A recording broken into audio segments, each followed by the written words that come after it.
जब वैद्यराज सुसेन वैद्य धर्म का पालन करते हुए लक्ष्मण जी के उपचार के लिए मान जाते हैं और लक्ष्मण जी का जांच करते हैं। वैद्यराज, वैद्यराज, क्या कुछ आशा है ना? आयुर्वेद अंतिम सांस तक आस नहीं छोड़ता श्री राम। हृदय पर गहरा घात है, श्वास नलिका भी अवरुद्ध होती जा रही है। फिर क्या होगा? मेरी वनस्पतियों और जड़ी बूटियों में ऐसी जड़ी बूटी नहीं है जिससे इनका उपचार हो सके। वैद्यराज, रघुवीर, अधीर होने से रोगी की पीड़ा दूर नहीं होती। उपाय है, लेकिन अत्यंत दुष्कर और अत्यंत दुर्लभ है। आप बताइए तो श्रीमान। क्या बताऊं हनुमान? यहाँ से हिमालय पर्वत जाना, सूर्योदय से पहले लौटकर आना असंभव है, इसलिए बताने से क्या लाभ है। वैद्यराज, मैं अपने प्रभु के लिए हिमालय तो क्या, संपूर्ण ब्रह्मलोक की प्रदक्षिणा करके एक रात में लौट आऊं। आप वो दुष्कर कार्य बताइए तो सही। यदि इतना साहस है तो सुनो, कैलाश और ऋषभ पर्वत के बीच दैवी औषधियों का एक महापर्वत है। वहाँ 4 औषधियां ऐसी मिलेंगी जिनमें दिव्य प्रकाश की आभा चारों दिशाओं को प्रकाशमान करती रहेगी। उनके नाम हैं विशेलकारिणी, स्वर्णकारिणी, संधानी और मृत संजीवनी। इनमें से एक घाव को भर देती है, दूसरी कटे हुए अंगों को जोड़ देती है, तीसरी विकलांग अथवा विकृत अंग को यथावत कर देती है, चौथी मृत संजीवनी, जो यदि समय पर मिल जाए तो मृतक को भी जिला सकती है। इसी दिव्य औषधि की आवश्यकता है, परंतु लक्ष्मण के पास एक रात का समय है, इसलिए यह कार्य सूर्योदय से पहले हो जाना चाहिए, तभी इस उपचार का लाभ हो सकता है। अन्यथा लक्ष्मण के प्राण बचाना असंभव है। असंभव तो असंभव ही रहेगा। कहाँ लंका का समुद्र तट, कहाँ हिमालय, कौन ला सकेगा संजीवनी बूटी? प्रभु, आपका इस दास से विश्वास उठ गया। हनुमान, कैसे पृथ्वी के दूसरे छोर से आएगी वो बूटी एक रात में? प्रभु, कर्मवीर सोचते नहीं, केवल कर्म रत हो जाते हैं। आप आज्ञा तो दें। प्रभु, मुझे पूर्ण विश्वास है बजरंग इस कार्य में भी सफल होंगे। प्रभु, प्रभात की पहली किरण से पूर्व संजीवनी लेकर यदि नहीं लौट सका तो अपना यह मुख आपको कभी नहीं दिखाऊंगा। अयोध्यानाथ, तुम कभी असफल नहीं हो सकते हनुमान। जय श्री राम। वैद्यराज, उस बूटी की पहचान तो आपने बताई नहीं। उसकी सबसे बड़ी पहचान है उनका प्रकाशवान होना। एक दिव्य ज्योति उनमें जलती रहती है। ये दिव्य औषधियां समुद्र मंथन के समय सागर से प्रकट हुई थी। उनकी शक्तियों को जानकर देवताओं ने उन्हें हिमालय में गोपनीय रखा और स्वयं उनकी रक्षा करते हैं। उनकी आज्ञा के बिना ये औषधियां तुम्हें नहीं मिलेंगी, तुम्हारे जाते ही लोप हो जाएंगी। इसलिए उसके संरक्षक देवताओं से प्रार्थना करना, वो तुम्हारा हेतु धर्म में जानकर तुम्हें अवश्य अनुमति देंगे। जो आज्ञा। और फिर हनुमान जी आकाश में उड़ते हुए हिमालय की ओर जाने लगते हैं। फिर रास्ते में ही आकाश में हनुमान जी को कुछ प्यास लगती है। तभी उन्हें नीचे से राम राम की आवाज सुनाई पड़ती है। जय सिया राम, जय सिया राम, जय जय सिया राम, जय सिया राम, जय सिया राम, जय सिया राम, जय सिया राम, जय सिया राम, जय सिया राम, जय जय सिया राम, जय सिया राम, जय सिया राम, जय सिया राम, जय सिया राम। प्रभु राम के भक्त की कुटिया समझकर हनुमान जी नीचे उतरते हैं। जय श्री राम। आयुष्मान, आओ हनुमान। महात्मन, आप हमें पहचानते हैं? हम त्रिकालदर्शी हैं, हम सब कुछ जानते हैं। अच्छा, हाँ, ये भी जानते हैं मेघनाथ ने शक्ति मारी है, तेरा राम बड़ा दुखारी है, वो तुझे एक वैद्य ने पठाया है, तू संजीवनी लेने आया है। और हम सब जानते हैं, हम सब जानते हैं, किते से आवे किते को जावे। बाबा ने सब हेरा रे, जानो है बड़ी दूर, बटे हु कर ले रैन बसेरा रे। रैन बसेरा? नहीं महाराज, सेवक को विश्राम का अवकाश नहीं होता। सूर्योदय से पहले यदि मैं वहां नहीं पहुंचा तो वहां अंधकार छा जाएगा। भगवान मुझे आगे का मार्ग बताएं और आज्ञा दें। यही भगवान की आज्ञा है। तू यहाँ आज विश्राम कर। तू क्यों चिंता करता है? जो करना है सो राम करे। राम लखन के जीवन में कभी होगा नहीं अंधेरा। मुझे क्षमा करे भगवान। मेरे स्वामी की आज्ञा है कि मैं रात ही रात में बूटी लेकर पहुंच जाऊं। मैं तो राम भक्त की कुटिया देखकर केवल प्यास बुझाने उतरा था। तुझे भूख प्यास नहीं लागे तो मैं ऐसा मंत्र बता दूंगा। अच्छा, तुझे जिस पर्वत पे जाना है मैं पल भर में पहुंचा दूंगा। सच महात्मन? हाँ, स्नान ध्यान करके तू आ जा। जी, बहुत कृपा है आपकी। अभी स्नान करके आता हूँ। जब हनुमान जी स्नान करने के लिए सरोवर में उतर जाते हैं तो गंगा बड़ी न गोदावरी न तीर्थ बड़े बय, सकल तीर्थ का पुण्य वही जहाँ हृदय राम का वास। और फिर हनुमान जी पर मगरमच्छ हमला कर देता है। फिर हनुमान जी उस मगरमच्छ को मार डालते हैं। उस मगरमच्छ की आत्मा के रूप में एक देव कन्या प्रकट होती है। ये कैसी लीला है? लीलाधर ने ही मेरी उद्धार के लिए आपको भेजा है। हे पवन तने, मैं एक देव कन्या थी। ऋषि के श्राप से ये गति पाई। आपके चरण पकड़ने से मेरी मुक्ति हो गई।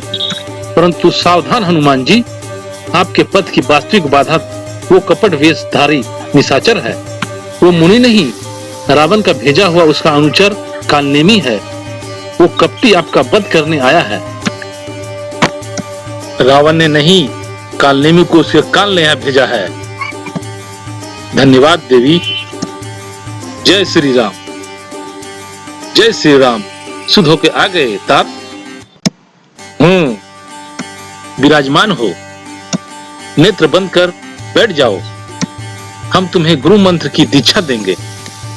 नहीं महाराज, मैं पहले गुरु दक्षिणा दूंगा, तत्पश्चात दीक्षा भी ले लूंगा।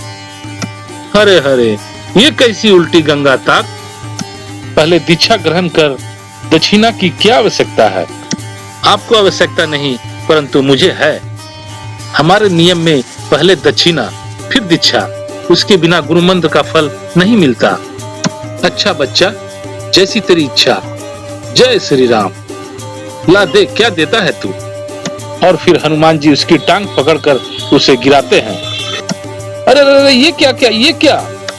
यही तो है गुरु दक्षिणा। कपटी कालनेमी, तेरी कपट लीला जान गया मैं। जय श्री राम। जान गया तो ले। हनुमान जी और कालनेमी में भयंकर लड़ाई होती है, जिसमें हनुमान जी राक्षस कालनेमी का वध कर देते हैं। जय श्री राम। नीच निशाचर, अंत समय में तू श्री राम के नाम का स्मरण किया है। जा, तेरे लिए स्वर्ग के द्वार खुले होंगे। और हनुमान जी हिमालय की ओर उड़ चलते हैं। और फिर हनुमान जी को अंततः प्रकाश से जगमग करते हुए बूटी दिखाई पड़ ही जाते हैं। और फिर वे आकाश से नीचे पर्वत पर उतरते हैं, परंतु उनके नीचे उतरते ही बूटियों का प्रकाश लुप्त हो जाता है और एक आवाज गूंजता है। कौन है? कौन है? कौन है? हे दिव्य औषधियों के संरक्षक देवताओं, मैं केसी नंदन वायुपुत्र हनुमान आपको प्रणाम करता हूँ। देवताओं के परम मित्र प्रतापी महाराजा दशरथ के पुत्र वीरवर लक्ष्मण देवताओं के शत्रु राक्षस राज मेघनाथ के हाथों शक्ति लगने से घायल अवस्था में मूर्छित पड़े हैं। इस समय उनके प्राण संकट में हैं। मैं श्री राम प्रभु की आज्ञा से वैद्यराज सुसेन के कहने से यहाँ आया हूँ। आप मुझ पर कृपालु हैं। मुझे आज्ञा दें कि मैं अपने स्वामी का कार्य सिद्ध कर सकूं। और संजीवनी के संरक्षक देवता प्रकट होते हैं। हनुमान, हम तुम्हारी विनम्रता से प्रसन्न हैं। तुम्हारा हेतु धर्ममय है। तुम जो चाहो इस पर्वत से मिल जाएगा। और सारे जड़ी बूटी प्रकाशवान हो जाते हैं। हनुमान जी स्वयं से बातें करते हैं। इनमें से कौन सी मृत संजीवनी है? क्या पहचान है संजीवनी की? हनुमान, एक एक पल मूल्यवान है। व्यर्थ में समय नष्ट ना कर। उठाकर ले चल पूरा पर्वत ही। वैद्यराज स्वयं पहचान लेंगे संजीवनी को। जय श्री राम। और फिर हनुमान जी पूरा बूटी पर्वत को ही उठाकर उड़ चलते हैं आकाश में। फिर जब वे आकाश मार्ग से अयोध्या पार करते हैं तो अयोध्या के सैनिक उन्हें देखकर चौंक जाते हैं और इसकी खबर महाराज भरत को देते हैं। महाराज, आकाश मार्ग से एक विशाल बानर पर्वत लेकर उड़ा चला आ रहा है। भरत किसी अनिष्ट की आशंका से धनुष बाण लेकर आते हैं और हनुमान जी पर बाण चला देते हैं। और फिर हनुमान जी श्री राम का जाप करते हुए नीचे गिर पड़ते हैं। तब भरत राम राम का नाम सुनकर चौंक जाते हैं। राम, ये तो कोई राम भक्त मालूम होता है। हे प्रभु, मैंने किसे मार दिया? कौन है आप? होश में आइए, चेतना में आइए, बोलिए कौन है आप? उठिए। राम राम राम राम। मूर्छा में भी राम नाम का जाप करने वाले महात्मन, आप कौन हैं? कृपया आंखें खोलिए और आप जैसे राम भक्त पर जिसने बाण चलाया ऐसे नीच पापी को दंड दीजिए अथवा क्षमा कीजिए। परंतु एक बार आंखें खोलिए, आपको श्री राम की सौगंध है। यदि मैंने मन, वचन और कर्म से केवल श्री राम के ही चरण का मोह से प्रेम किया है, उठिए, आपको श्री राम की सौगंध है। और फिर अचानक हनुमान जी आंखें खोल उठ खड़े होते हैं। हे महात्मा, पूर्ण जांच किए बिना आप पर बाण चला दिया, इसके लिए भरत आपसे क्षमा याचना करता है। भरत? हाँ, दशरथ पुत्र भरत, आप तो मूर्छा में भी राम नाम का जाप करते रहे। हे परम भक्त महात्मा, आप परिचय देने की कृपा करें। स्वामी, मेरे परिचय का क्या मूल है? मैं श्री राम का एक तुच्छ सेवक हूँ, हनुमान। परिचय तो आज आपका पाकर मैं कृत हो गया। आपके दर्शन से मेरा जीवन सफल हो गया। मेरे स्वामी श्री राम दिन रात जिन भरत के गुण गाते नहीं थकते, उन्हीं देवता भरत को अपने नेत्रों से देख पाया। मेरे नेत्र सफल हो गए प्रभु। क्या क्या कहा आपने?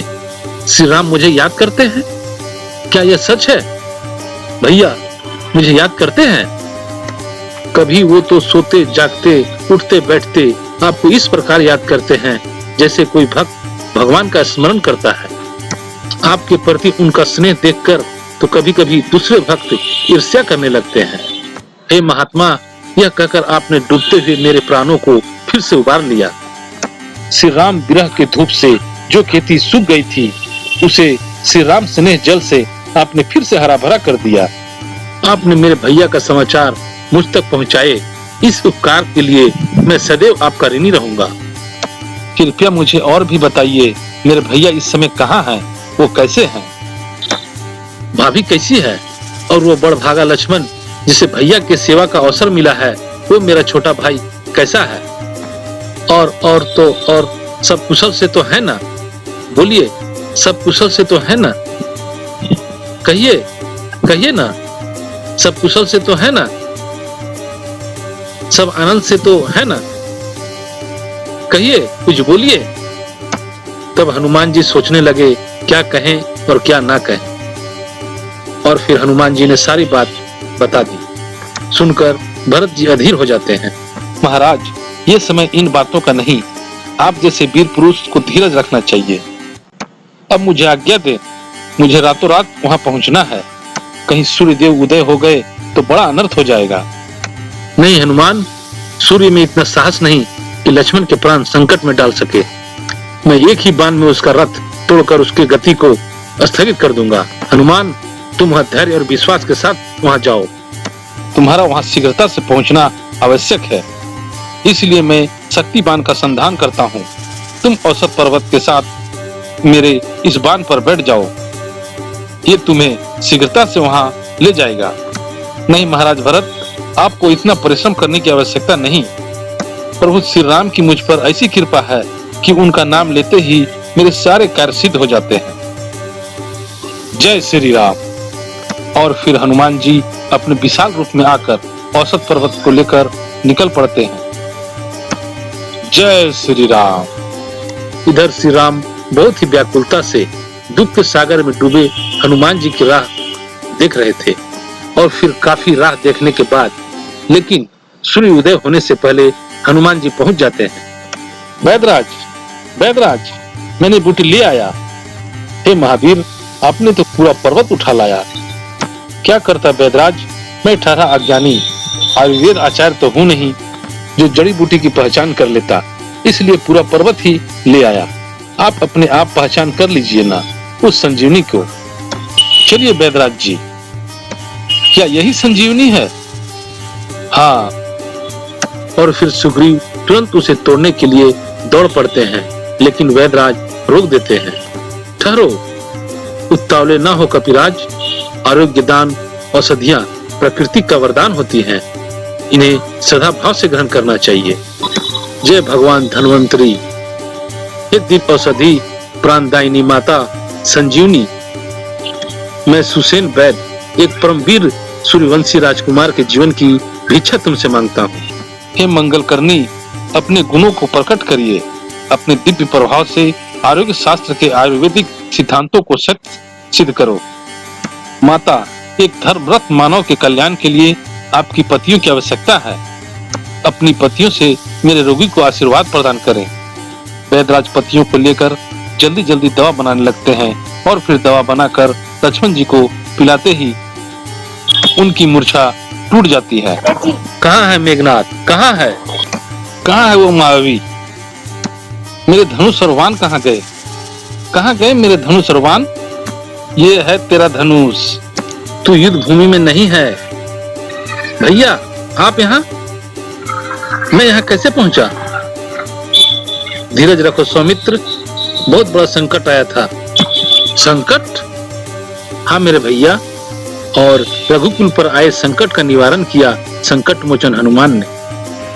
युगों पहले भगवान श्री राम के संकट मोचक हनुमान जी थे, लेकिन आज के जमाने में भी हमें जब किसी प्रकार का डर का एहसास होता है, हमारे मुंह से अन्यासी जय बजरंगबली ही निकलता है।